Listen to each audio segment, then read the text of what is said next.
The trouble with being a man is that people expect you to be blind to details. You leave your socks on the floor, forget birthdays, and apparently never notice when something is off in your own marriage. But I do notice things. I just don't always say them out loud.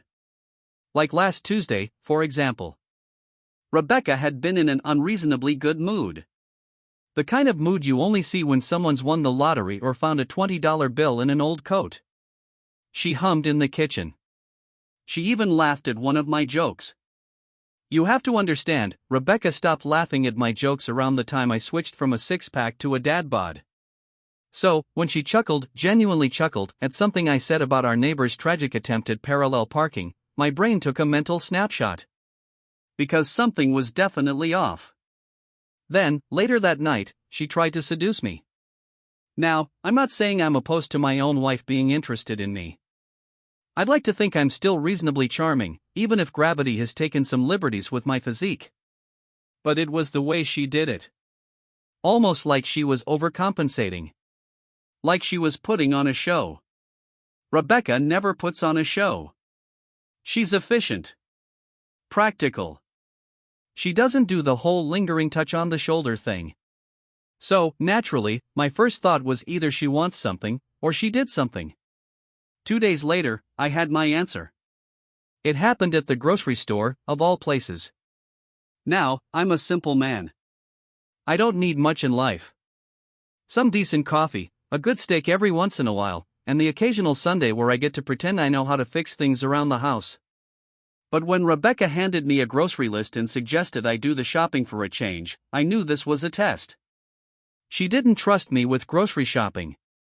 Ever since that unfortunate incident where I came home with 6 different kinds of chips and exactly 0 actual meal ingredients, she made it her mission to never let me do it unsupervised again. So why now? Why the sudden trust? I wasn't born yesterday. She wanted me out of the house. So, I played along.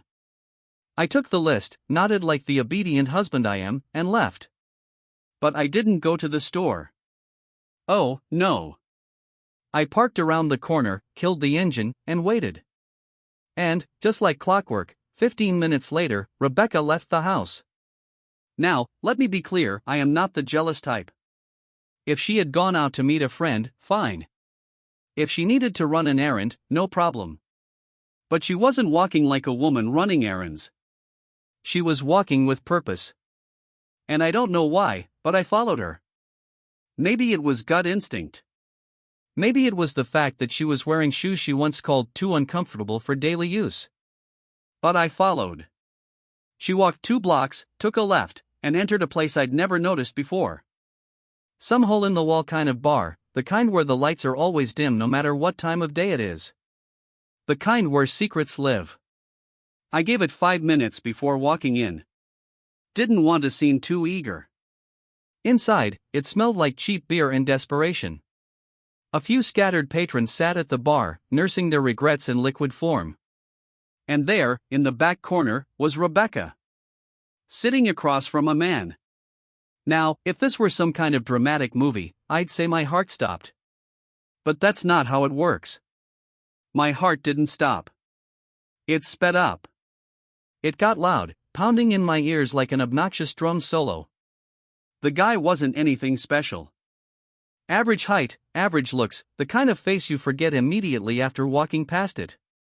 Which, honestly, made it worse. If she was going to cheat on me, the least she could do was pick someone impressive. And then, as if fate itself had a sense of humor, Rebecca reached across the table and touched his hand. Not a casual touch. Not a friendly, "oh, you're so funny" kind of touch. No, this was something else. Something intimate. The kind of touch that said, "this isn't new." And that's when it hit me. She had a whole separate life I didn't know about. I didn't need to see anymore. I turned around, walked out, and went to the grocery store like the dutiful husband I was supposed to be. Because if I came home empty-handed, she'd know something was up. And I wasn't ready for that conversation. Not yet. But one thing was clear, whatever game Rebecca was playing, I was about to play it better. There's a certain level of stupidity a man has to reach before he starts following his own wife like a second-rate detective. Turns out, I had reached it. I'd officially become the fool lurking in parking lots and watching from a distance like I was investigating a crime scene. All that was missing was a trench coat and a notepad. Rebecca stayed in that bar for exactly 43 minutes. I know because I timed it. I stood outside, pretending to check my phone, like a man who had nowhere to be and nothing to do except breathe and exist. I even responded to an email from my boss just to make it look convincing. The whole time, my eyes kept darting toward the entrance. And then she came out. Alone. No arm-in-arm nonsense, no giggling, no dramatic farewell. She just walked out, calm, collected, looking like a woman who had nothing to hide. I, on the other hand, looked like a man having a small personal crisis in the middle of the sidewalk. I had two choices: go home and pretend I had never seen anything, or do something really, really fool. So, naturally, I chose fool. I walked inside. The bar smelled like spilled beer and bad decisions, which seemed appropriate given the circumstances. There was a bartender who looked like he had heard every tragic story in existence and was still unimpressed. He barely glanced up when I sat at the counter. "What can I get you?" "Information," I said, because apparently, I was now a noir detective from the 1940s. He sighed like a man who did not get paid enough for this. "That's not a drink." "Fine. A beer. And information." He grabbed a glass, filled it with something questionable, and placed it in front of me. "What kind of information?" I leaned in like we were about to make some sort of shady deal. "The woman who was sitting in the back. Brunette, late 30s, smart enough to not be here." He gave me a look. "We get a lot of brunettes in their 30s making bad decisions. You're gonna have to be more specific." "The one who was here with a guy. Beige sweater. Looked like she had her life together, which, obviously, she doesn't." He snorted. "Ah. Horror. That wasn't the answer I wanted." That answer meant he knew exactly who she was. "She a regular?" I asked, trying to keep my voice casual, even though my hands were gripping the glass a little too hard. "Not really. Comes in now and then. Always with the same guy. Keeps to herself. They don't cause trouble." That was supposed to be comforting, I think. It wasn't. "Right. And this guy, what's his deal?" The bartender shrugged. "Seems normal. They talk. Sometimes for an hour, sometimes less. She pays her half. They leave separately." Aha.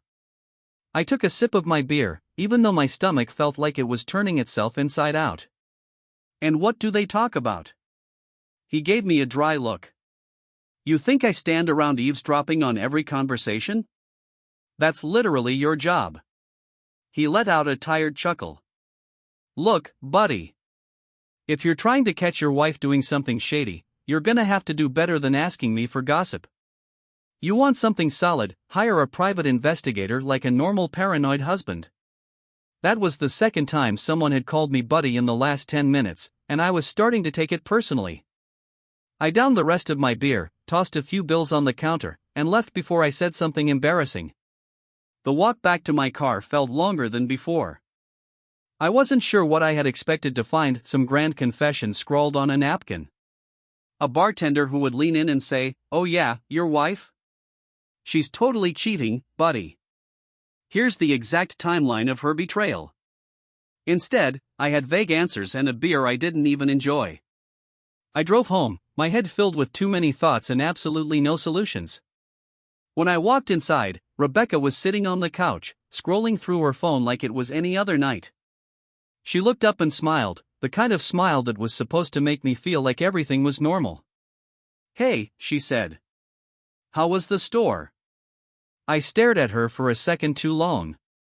Long enough for her to raise an eyebrow. "It was fine," I said, and then, for no reason at all, I added, "They were out of your almond milk." She frowned. "Seriously? That's the third time this month."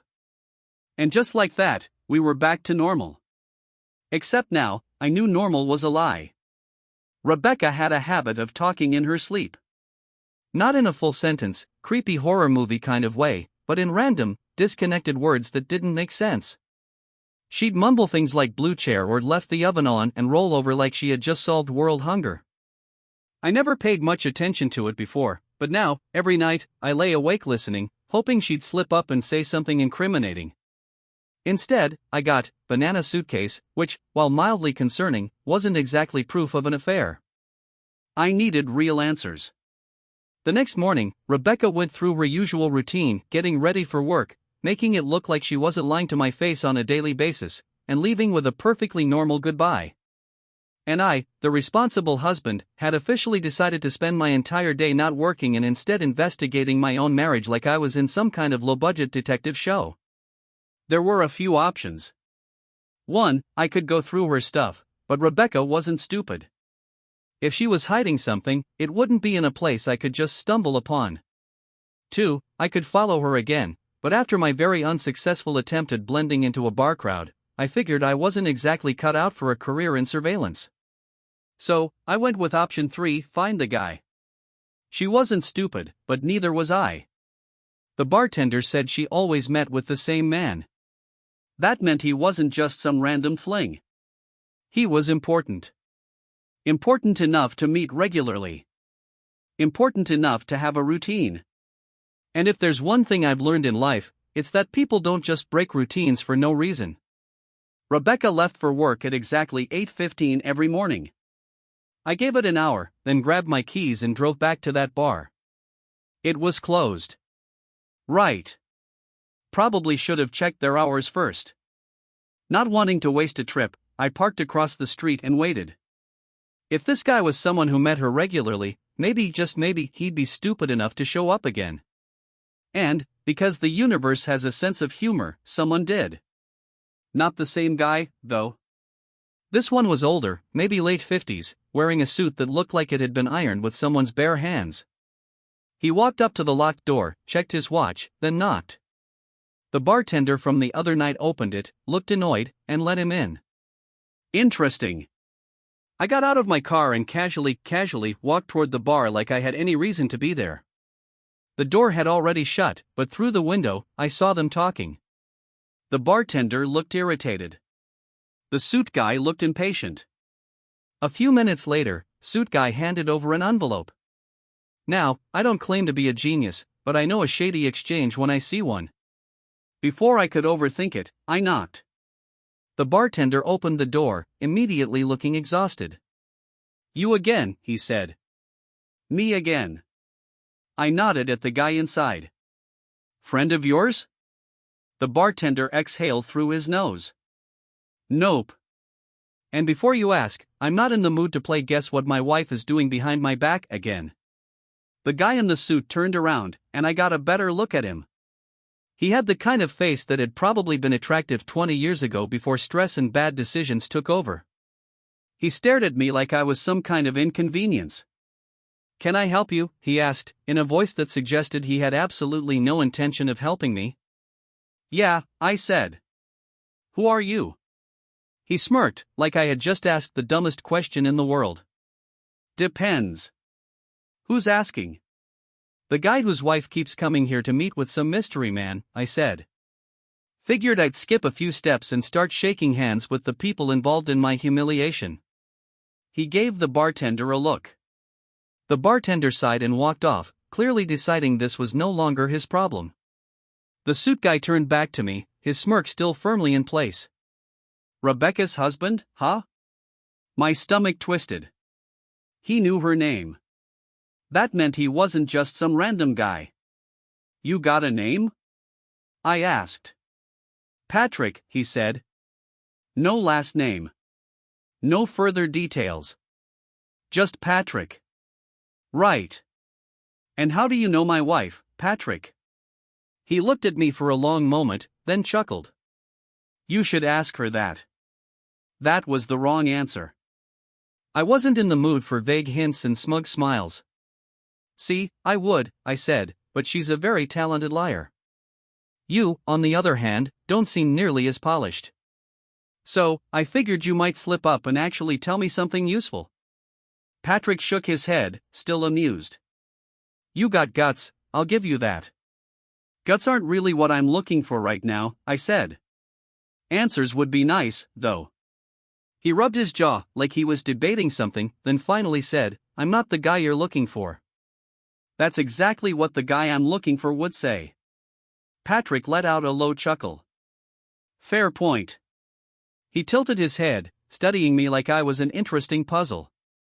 Tell you what. Since you're so determined, I'll give you something. I waited. He pulled out his wallet, fished out a business card, and handed it to me. The name on it wasn't his. It wasn't even a person's name. It was a company. Some consulting firm I had never heard of. What's this? I asked. Where your wife's been going, Patrick said. Where your answers are. I looked at the card, then back at him. You work there? Not exactly. That's not an answer. It's the only one you're getting. And just like that, he turned and walked out, leaving me standing there with nothing but a business card and 1,000 more questions. I sat in my car staring at the business card like it was going to explain itself. It didn't. Just some generic corporate nonsense printed on heavy cardstock, the kind of thing people hand out at networking events right before you throw it in the trash. There was a logo I didn't recognize, an address downtown, and the words Strategic Consulting Solutions, which meant absolutely nothing to me. Patrick had walked away without another word, like some budget version of a movie villain who thinks he's mysterious. If he was trying to mess with my head, congratulations. It was working. So, what do you do when a stranger hands you a cryptic business card and tells you it holds the answers to your wife's secrets? Apparently, if you're me, you Google it. I pulled out my phone and typed in the name. Nothing. Well, not exactly nothing, but close enough. No website, no LinkedIn page, no helpful Google reviews from angry customers complaining about bad service. Just a single vague listing with an address and a disconnected phone number. This was getting better by the minute. I had two choices: pretend I was a sane, rational man who could let things go, or walk straight into whatever ridiculous mess Rebecca had gotten herself into. 5 minutes later, I was parking outside the address. The building was unimpressive. Some mid-sized office complex sandwiched between a bank and a dental clinic. No signage, no fancy lobby, just a glass door with a keypad entry and no indication of what went on inside. I wasn't stupid enough to try breaking in, so I did the next best thing. I walked into the dental clinic next door like I had an appointment. A woman at the front desk barely looked up from her computer. Name? George. She tapped at her keyboard. I don't see you in the system. That's because I don't have an appointment. Now she looked up, unimpressed. I was actually wondering about the business next door, I said, leaning against the counter like I did this kind of thing all the time. Strategic Consulting Solutions. What do they do, exactly? She gave me the kind of look usually reserved for weirdos at the DMV. Consulting. Right. But, what kind of consulting? I don't know. They've been there for a while. Do people come in and out a lot? She frowned. Are you asking if they're running a drug operation? That was not the response I expected. I know. I scrambled for a reasonable explanation. I think my wife works with them. I was just curious. Her expression softened slightly. Oh. Well, I don't really see a lot of foot traffic. Mostly the same couple of people. That didn't tell me much. Ever see a woman mid-30s, brown hair, probably looking stressed out? Buddy, I work in a dentist's office. Everyone who walks in here looks stressed out. Fair enough. I thanked her, pretended I had somewhere to be, and walked out. So far, I had learned absolutely nothing. I needed a new plan. The logical part of my brain told me to go home, think it over, maybe even confront Rebecca directly. But the logical part of my brain wasn't in charge anymore. The part of my brain that was fueled by spite and bad decisions had taken over, and it decided that I was going to sit in my car and wait. For what? No clue. A sign from the universe, maybe. Or, ideally, a person walking in or out of that mysterious office who could give me a clue. I wasn't expecting Rebecca to be the first person I saw. She appeared from around the corner, walking toward the door like she had done it 100 times before. No hesitation, no confusion. She punched in a code on the keypad, the door clicked open, and she walked in like she owned the place. I sat there, gripping the steering wheel, feeling like I had just been slapped in the face. Rebecca did not work in consulting. She had never mentioned this place. Never said a word about some mysterious company she was visiting during work hours. And yet, there she was.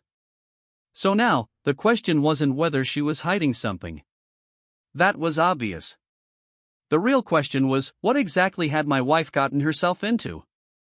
There are moments in life when you realize you've been played, and this was one of them. Not in the dramatic, movie-style way where everything clicks into place all at once, but in the slow, grinding realization that every little thing you ignored, every excuse you let slide, had been a warning sign with flashing lights and a siren. Rebecca walked into that building like she'd done it 100 times before, and she probably had. The keypad, the confidence, the fact that she didn't even glance over her shoulder, it all told me that whatever she was doing in there, it wasn't new. Now, a normal person might have sat back, gathered more evidence, maybe hired a professional to get the truth. But I had spent the past 2 days chasing shadows, drinking bad bar beer, and getting cryptic clues from smug strangers. My patience was long gone. So, instead of thinking it through, I got out of my car and walked right up to the door. There were a lot of ways this could go wrong. I could punch in the wrong code and look like a fool. I could walk in and immediately get kicked out. I could walk in and find something I really didn't want to see. But the problem with finding out your wife has been lying to you is that once you're already drowning in the worst-case scenario, it doesn't really matter if things get worse. I stepped up to the keypad and stared at it. Rebecca had punched in the code so fast that I hadn't caught the numbers, but she did it in 4 quick taps. That meant it was short. Probably something easy to remember. A smart man would have tried guessing logically. I just hit 1-2-3-4. It worked. This was either the dumbest security system on the planet, or Rebecca had the creativity of a brick. The door clicked, and I stepped inside. The first thing I noticed? It wasn't an office. At least, not the kind with desks and computers and tired employees pretending to work. The lobby was empty, no receptionist, just a single hallway leading further inside. The walls were plain, the floor clean, and the whole place had the eerie quiet of a waiting room where something was about to happen. I walked down the hall, waiting for someone to stop me, but no one did. Then I heard voices. 2 doors down, slightly open. I moved closer, keeping to the side, my heart hammering. I wasn't sure what I expected, maybe Rebecca talking to the mystery guy, some ridiculous confession where I could burst in and finally get the truth. But what I heard was worse. It was Rebecca. And someone else. Not Patrick. A woman. And they were arguing. You said this wouldn't be a problem, the woman said. Her voice was sharp, impatient. You told me he wouldn't notice anything. He wasn't supposed to, Rebecca snapped back. But then Patrick got involved, and now he's digging. He was at the bar. He followed me here. My stomach dropped. Oh, great. So now we've got a husband sniffing around? That's exactly what we don't need. I know. Rebecca exhaled, frustrated. I'm handling it. Really? Because it sounds like you're losing control. Rebecca's voice went cold. I said I'm handling it. Silence. Then, a sigh from the other woman. Fine. Just make sure he stops looking. We can't afford complications. Footsteps. Moving toward the door. I backed up fast, turned the corner just as the door opened. A woman walked out first, mid-40s, sharp features, a black blazer that screamed I'm important.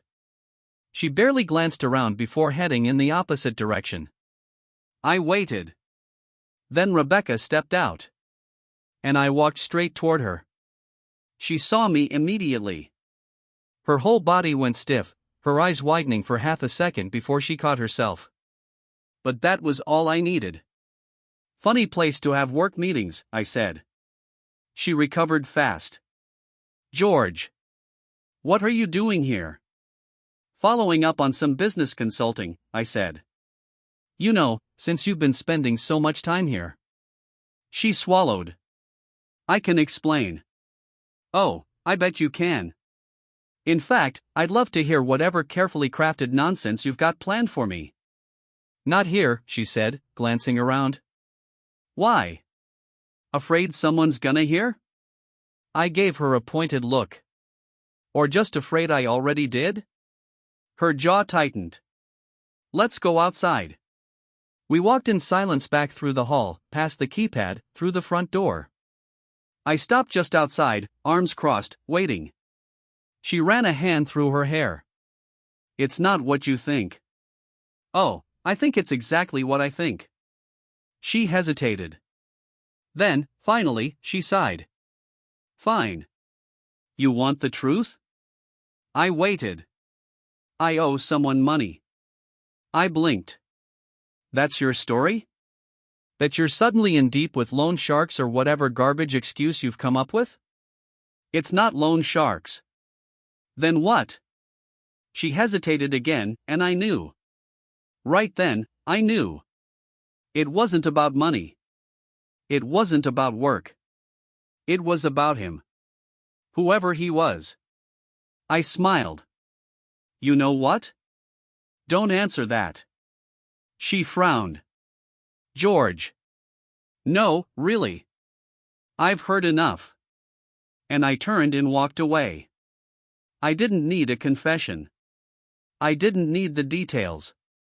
I just needed one thing now. Revenge. The best revenge isn't loud. It isn't dramatic. It doesn't come with screaming or broken dishes or a big, theatrical showdown in the middle of a restaurant. The best revenge is quiet. Surgical. A precise dismantling of everything a person holds dear, done with a smile and a casual shrug. Rebecca thought she could lie to me. She thought she could cheat, cover it up with a half-baked story, and then handle me like I was just some inconvenience in her way. That was her mistake. Because she forgot that I know her better than anyone. She thought she was in control, but she wasn't. She was about to learn exactly what it felt like to lose everything, piece by piece. I started with the house. It was in my name. Not ours. Just mine. When we first bought it, Rebecca was still finishing law school, and her credit wasn't great. So the mortgage? The deed? The ownership? All me. She had her name added later for convenience, but the reality was simple: if I wanted her gone, she was gone. So, I made sure she was. The next morning, while she was off doing whatever secret activity she was involved in, I visited a lawyer. A good one. The kind who enjoys tearing people apart in court for fun. By the end of the day, Rebecca was legally removed from everything: bank accounts, house documents, insurance, even the streaming services. The works. And just to really make it hurt, I scheduled renovations.